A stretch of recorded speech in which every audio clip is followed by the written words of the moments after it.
Hello, hello, and welcome back to Temptations Ballad. What happened last time? It's been like a month, hasn't it? Something like that. So let's, we had the cute heart-to-heart with these two boys, and, like, Cole told the truth? Right? Was that what happened? You don't think she'd actually...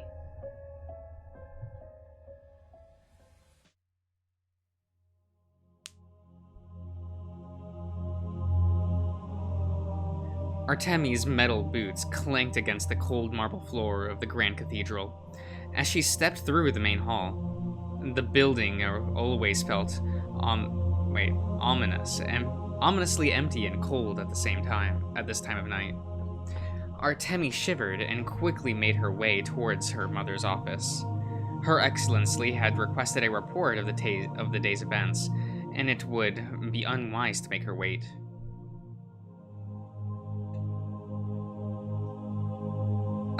Your Excellency?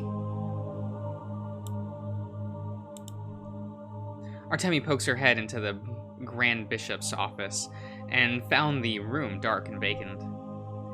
It was rather late. Perhaps she had retreated to her chambers. Artemi shuffled quickly through the cathedral's living quarters and breathed a sigh of relief as she caught sight of a slither of light at her mother's door.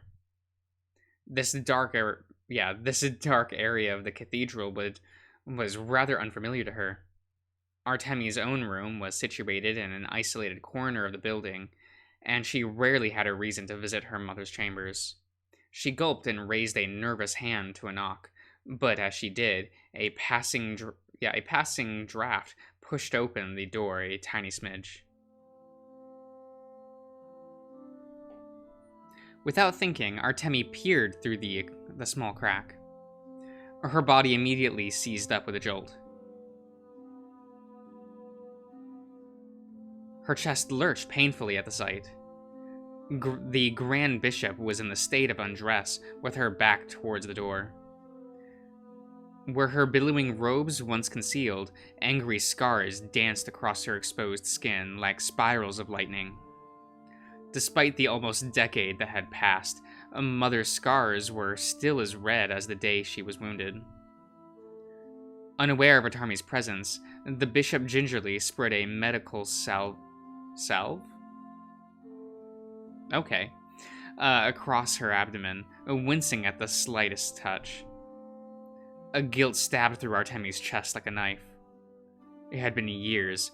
Why hadn't her wounds healed yet? And why didn't she tell her? Surely Artemi's potent healing magic could help ease her pain. Artemi froze and looked down. Small sparks of celestial magic had escaped and danced across her palms during her distress. Artemi clenched her fist and suddenly felt extremely stupid. Of course Mother wouldn't want anything to do with her. All of her magic was aspected with lightning after all.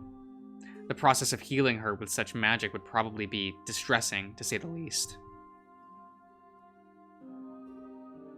Artemi shook her head furiously.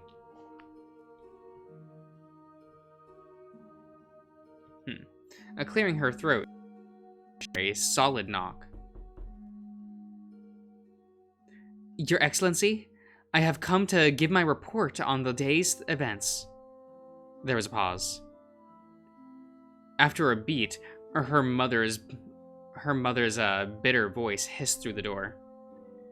I am busy. You will wait for me in the main hall. As you wish, Your Excellency. Artemi gave a brief salute before quickly dismissing herself.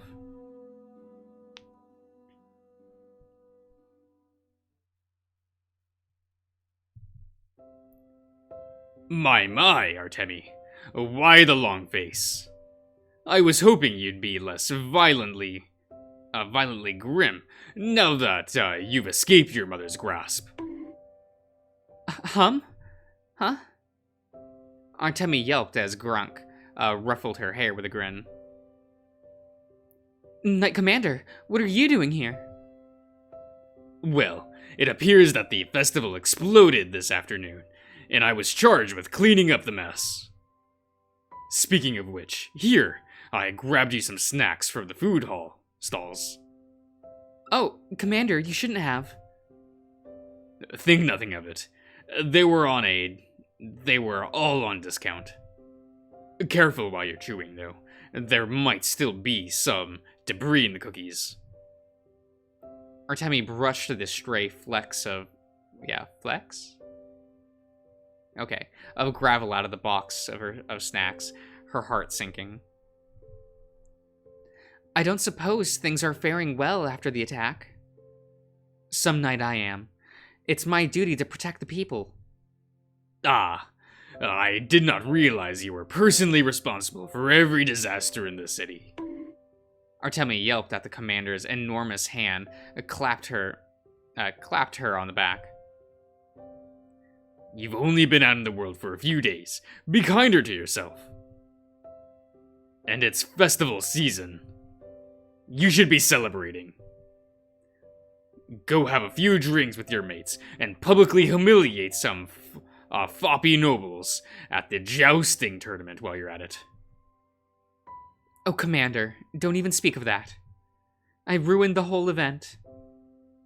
Oh, please. The joust was always the most boring part of the festival.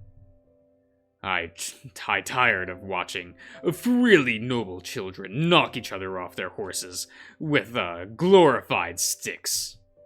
You should be proud of sparing them the humiliation. If you say so. Grank studied her still, anxious face and let out an exasperated sigh. Dear girl, you need to learn to relax for once. Remind me after this mess is over to take you to a bar or something. That'll be quite an experience. Oh, quite and experience. Wait. And? Anne. Yes. I got there. That's supposed to say Anne, isn't it? That'll be quite an experience. Or I'm stupid and it is supposed to be and. I don't know. I'm not a literature major. Sir, we're paladins. We are immune to organic poisons. That includes alcohol. The commander's face winces with disgust. I know. It's awful. It's been years since I've managed to get absolutely shit-faced. At least the tavern still has a decent atmosphere, but it's not the same. Language, sir. Your mother's not here. I can say what I want. I suppose it'll be out of line to argue with you. Finally, perhaps you really are learning to have fun. Let me know when you're planning to hit your rebellious phase. We'll have to celebrate with a few drinks. Artemi huffs indignantly, though her face betrayed a smile. My friend Cole mentioned frequenting such bars once. Perhaps I should join him sometime, as a chaperone, at least. Grunt grimaces. That cute little hyena fella. You think he's cute? I think his choice in bars may be too hardcore for you, dear girl. Artemi grumbled and crossed her arms indignantly. That's what they said about the books, too. Out of curiosity, what bar does this Cole fella frequent? Just curious, that's all. I believe he mentioned it was located at Rotten Reed's Alley. It was a particularly happy one. The Knight Commander broke into a jovial laugh, and was about to say something of great importance, but his expression suddenly fell. Artemi, followed his gaze and stiffened? Stiffened. The brief air of levity between them instantly deflated. The Grand Bishop quietly entered the main hall. Her face were narrowed with her usual stern glare. Artemi couldn't help but notice the slight limp in her step as she clutched her side. Another step of guilt shot through her chest. She gulped and resisted the urge to gnaw on her thumb again. Your Excellency! Daughter? Grunk muttered. Am I even saying that right? Is it Grunk? Grank? I don't know. I know that I'm saying Artemi correctly. That one I'm sure of. Muttered something rude under his breath, which Katrina promptly ignored. I noticed that Katrina is still banned. There was a ban list a day or two ago for Vanguard. Katrina's still banned. Card is still like $15 for no reason. Actually, I think it's down to like 8. But you know, the pure copium of people. Your report on the day's events. I shall hear it. Of course. Artemi saluted and nervously began her report.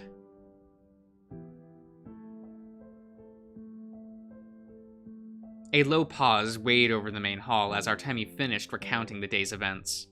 The bishop's expression was cold and unreadable, making the experience utterly nerve-wracking. Finally, Katrina broke the tension with a sigh. After your insistence on striking out on your own, I had hoped to see the barest modicum of results, at the very least. Pity you failed even the lowest of my expectations. Artemi felt the pit of her stomach drop as she avoided her mother's gaze. A shadow suddenly loomed overhead. Grank had taken a step forward and stood stubbornly between her and the bishop. Ah, yes, Your Excellency's expectations have always been famously reasonable. Knight Commander, please don't start. I, for one, have heard nothing but gratitude from the people who she had aided during the afternoon's recovery efforts. Artemi may not have met your excellent standards, but she has done nothing to deserve your ire. Katrina shot him a cold glare. Can you deny her failures? She turned toward Artemi with a piercing look. Instead of focusing on your mission, you wasted your time with frivolous nonsense. Festival games and food? Consorting with those barbarian mercenaries. Upending the entire jousting tournament. Mother, I can explain. And how, pray tell, did an actual demon manage to attack your companion from right under your nose? Temi shrank back with each biting word. Her heart was pounding viciously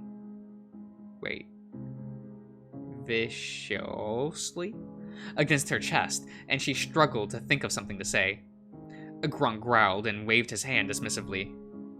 Artemi scarcely has any experience with the outside world, thanks to your wonderful meddling. It is any wonder that she's a little distracted with spending time with friends. Is that truly your best excuse? You cannot truly expect her to solve all the city's problems on her own. We should encourage her efforts to make trusted allies. Oh, please. Those friends of hers are only taking advantage of her naivete and her strength as the Creator's chosen. Why else would anybody want to keep her around? Katrina sneered. You may not like what you hear, daughter, but my words are always honest and true. Unlike those lowly peasant friends of yours, you will discover... Oh, that's quite enough out of you, woman! You dare speak to me in that tone? I am the Grand Bishop.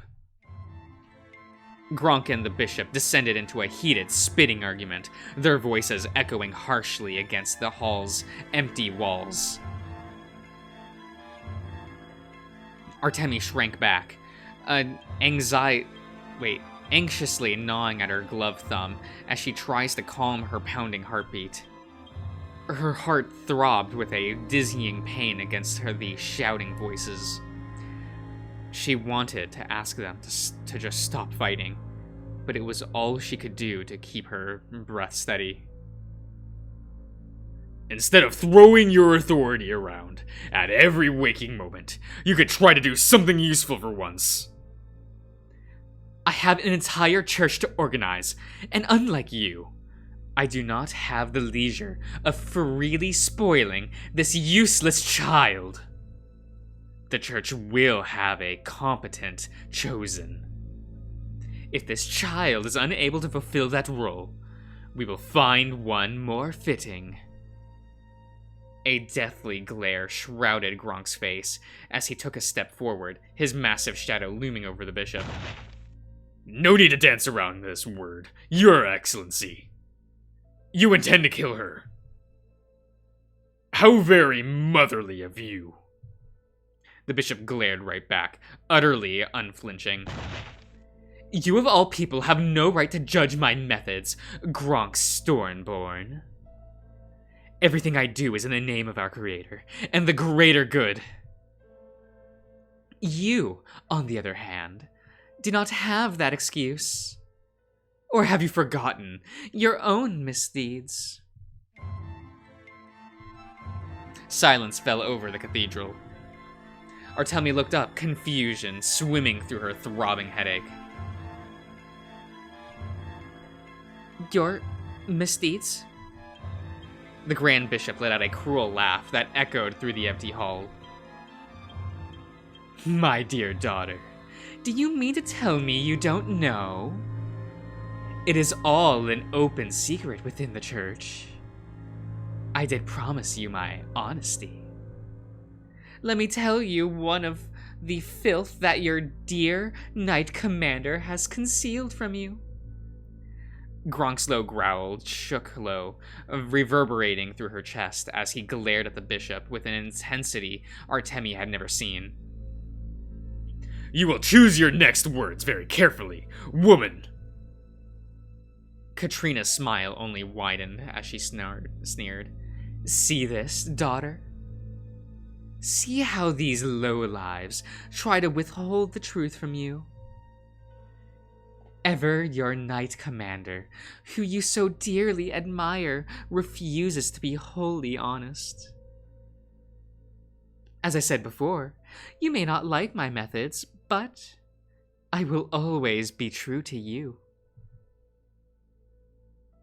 Knight Commander, what is she talking about? Gronk was silent. His steely glare faltered, and for a moment, he looked truly lost for words. You see, before his rise as an honorable, blessed knight of the church, our good Gronk Stormborn was a criminal of the highest order. Burglary, smuggling, murders, amidst the organized crime within the deepest bowels of Rotten Red's alley, our dear Knight Commander was indeed the worst of the worst. Both the church knights and the city watch sought his head, for he was worth more alive than dead. Worth more dead than alive. So sorry, I misspoke. Artemi stilled, her mind racing. She stared up pleadingly at the Knight Commander, but the old bear refused to meet her gaze. Oh, and on the day the church knights finally managed to arrest this scum of a man, he managed to add child murder as a final addition to his list of crimes. Truly the most honorable knight in our court. Oh, sorry. Let me adjust the volume real quick. That's a bit quiet. A heavy silence fell upon the grand hall. Artemis squeezed her eyes shut. Everything was moving too fast. She just wanted everything to stop.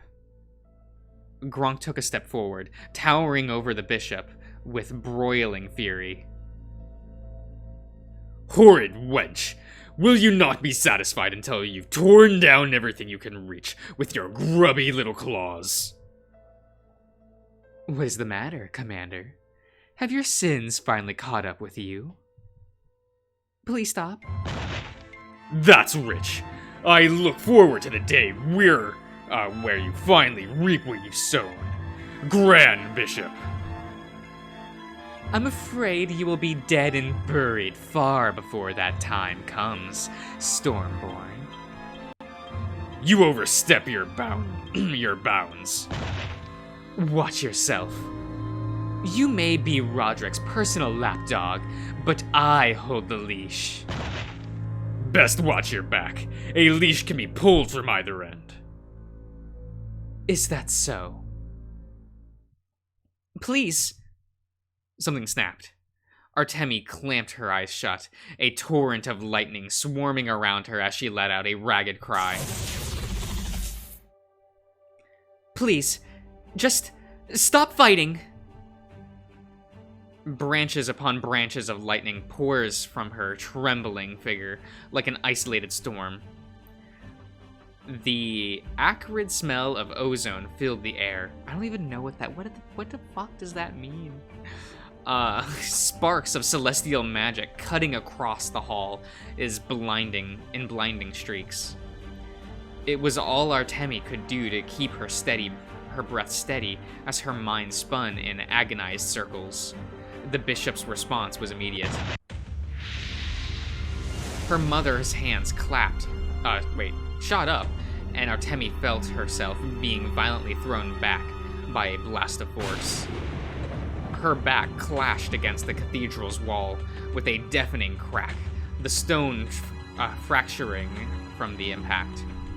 Artemi clutched her head, the world spinning wildly around her. She was vaguely aware of the Knight Commander rushing to her side, asking if she was all right in a worried hush. Sorry, excuse me. I need to adjust the thing. But when she opened her eyes and she could see all she could see was her mother's enraged face with her arms clutching her scarred abdomen. It was a face in a turmoil of disgust, hatred, and fear.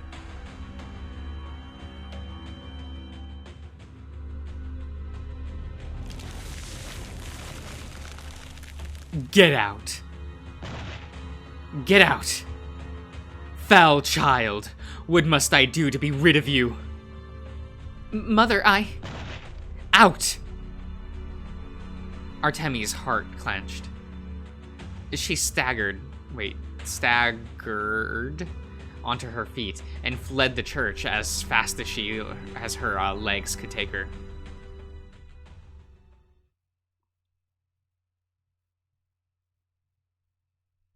Okay. The cold night air hit her lungs in a merciful embrace.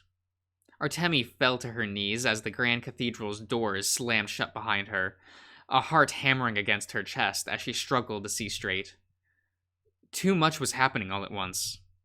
She could barely make sense of anything. So what happened to the bear? The bear boy? What's he doing? I'm more worried about him. Artemi took a shaking deep breath and tried to steady herself. Suddenly, the cathedral door cracks open. She needn't turn to know who it was. Oh, there we go. Bear. Grunk quietly shut the door behind her and sat down next to her on the steps. The two of them were silent for a breath.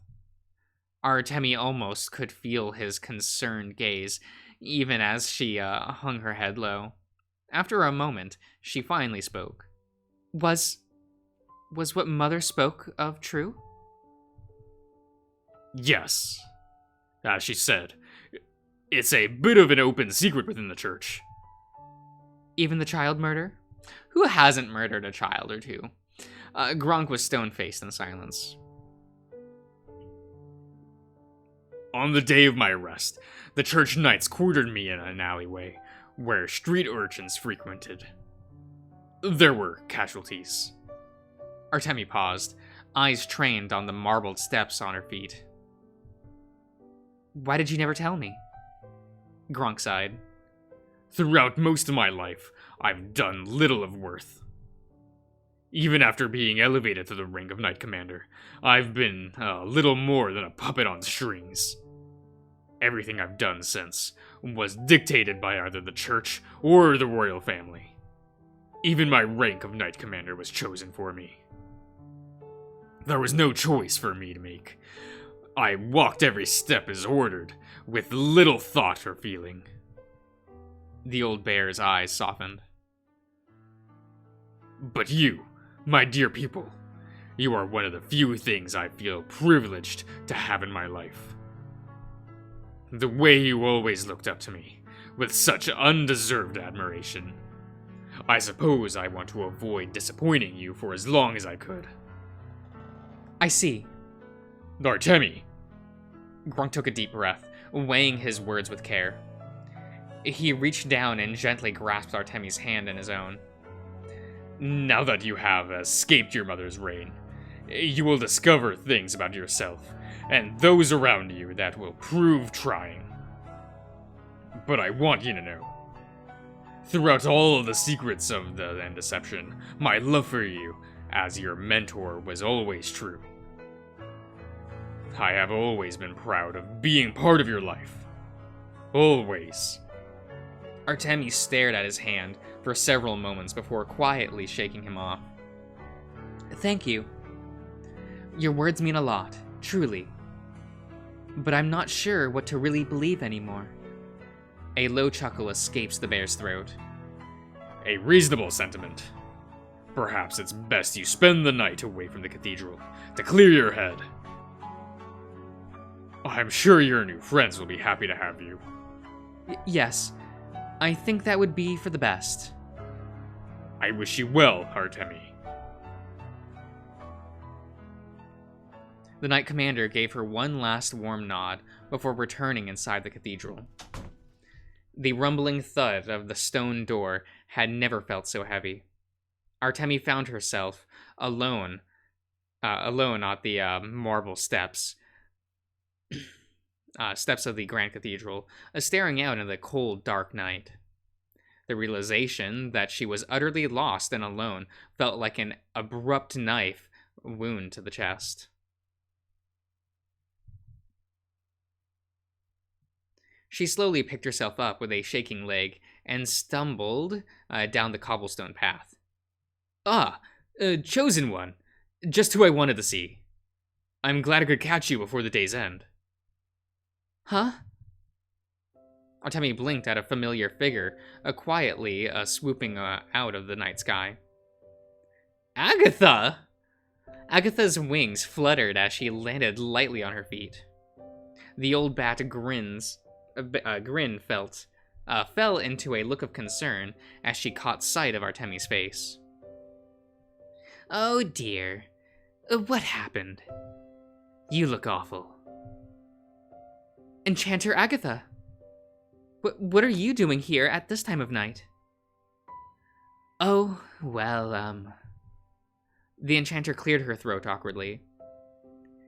I just wanted to come and apologize for dumping all that baggage on you earlier today. My feelings might have gotten the better of me. Very unprofessional.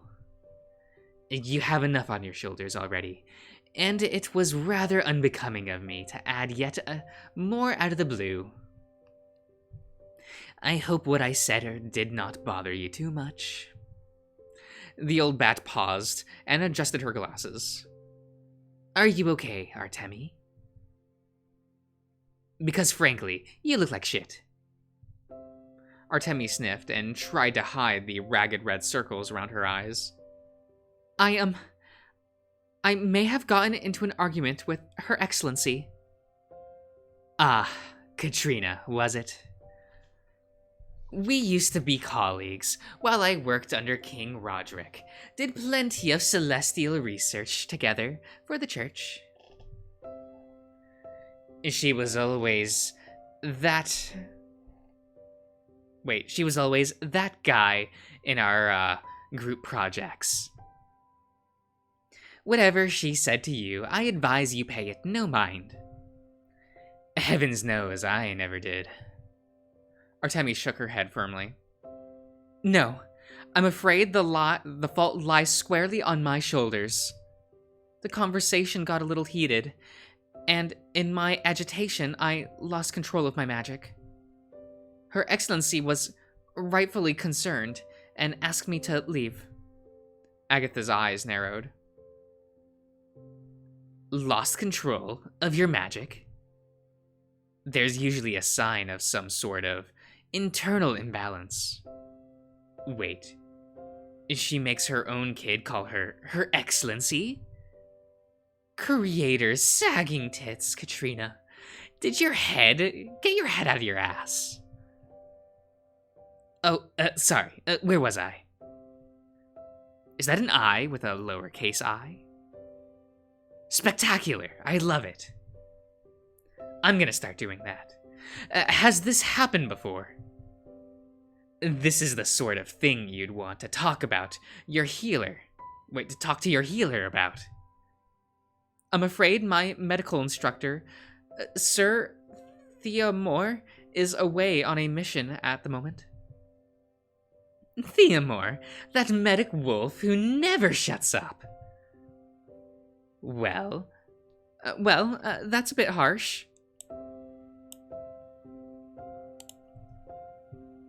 Though, Sir Theomore is certainly talkative.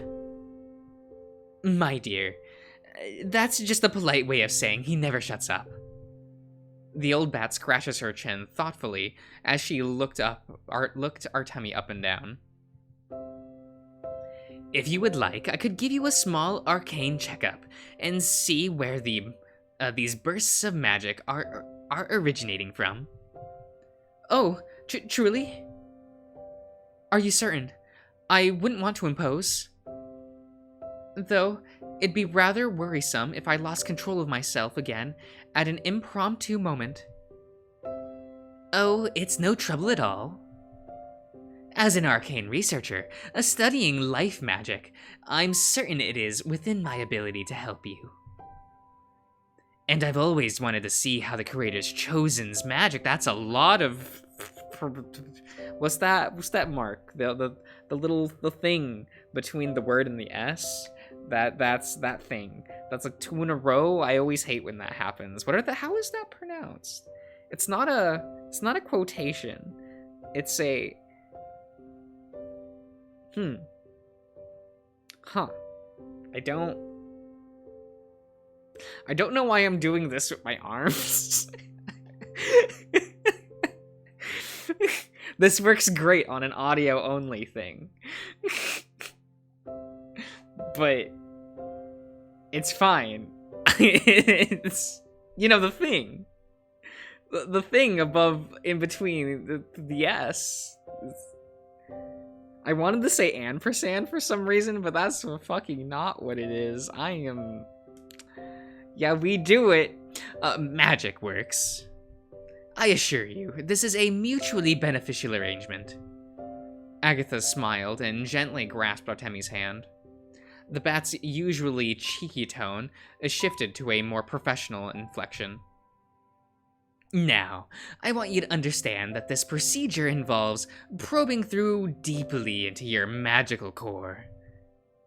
The process includes scanning the subconscious of your mind to pinpoint the origin of these outbursts. I will only do so if I have your consent. And if you feel uncomfortable at any point, I can stop at a moment's notice. Do I have your permission? Artemi stared at her hands, the thumbs of her gloves frayed thin from her anxious gnawing. The sight of her mother's raw, jagged scars flashed through her mind. If she could prevent further outbursts in the future, perhaps she could make things less tense at home. Or at the very least, Her Excellency could finally speak to her without that mixture of fear and distance in her eyes. Artemi sucked in a deep breath and nodded. You have my permission. Do whatever it is you need to do. The enchanter peered at her with a flash of concern before nodding. Very well. Let us begin. A gentle wave of lavender light pours over Agatha's arms to her own. It felt like submerging her hands in a warm bath. A comforting, fragrant scent filled her nose, like that of a freshly brewed pot of tea. Now I want you to close your eyes. Recall the moment where you've lost control of your magic. What were you feeling in those moments? What emotions clouded your mind? I feel like this is like the update's going to end in like 5 minutes, but I don't know for sure.